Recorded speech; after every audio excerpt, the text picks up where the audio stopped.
எப்பொழுதெல்லாம் நீ வீக்னஸ் என்று சொல்லக்கூடிய பலவீனத்தை நினைத்துக் கொண்டிருக்கிறாயோ அப்பொழுதெல்லாம் நீ தோல்வியில் இருந்து தோல்விக்கு செல்கின்றாய், வெற்றியில் இருந்து தோல்விக்கு செல்கின்றாய். எப்பொழுதெல்லாம் பலவீனத்தை, அதாவது வீக்னஸை மறந்துட்டு உன்னுடைய ஸ்ட்ரென்த்தை மட்டுமே நினைக்கிறாயோ, உன் திறமையை மட்டுமே நினைக்கிறாயோ, அப்பொழுது எல்லாம் உன் வெற்றியில் இருந்து இன்னொரு வெற்றிக்கு செல்கின்றாய். நன்றாக நினைத்து பாருங்கள். தனக்கு கணக்கு தெரியவில்லை என்று மாமேதர் ராமானுஜம் வருத்தப்பட்டிருந்தால் இன்று உலகத்தில் மிகப்பெரிய கணித மாமேதர் ராமானுஜம் கிடைத்திருப்பாரா? இந்திய கிரிக்கெட் அணியில் விளையாடிய ஒவ்வொரு வீரர்களின் பலவீனத்தை பார்க்காமல் அவர்களுடைய திறமையை மட்டுமே பார்த்த காரணத்தினால்தான் இந்தியாவுக்கு 3 முறை உலக கோப்பையை வாங்கி கொடுக்க முடிந்தது மகேந்திர சிங் தோனியால்.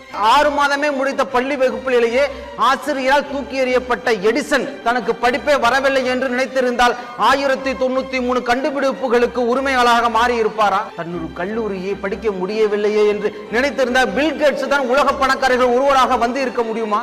வாழ்க்கையில் வெற்றி பெற்றவர்கள் எல்லாம் தன்னிடம் உள்ள பலவீனத்தை, தன்னிடம் உள்ள வீக்னஸை மறந்து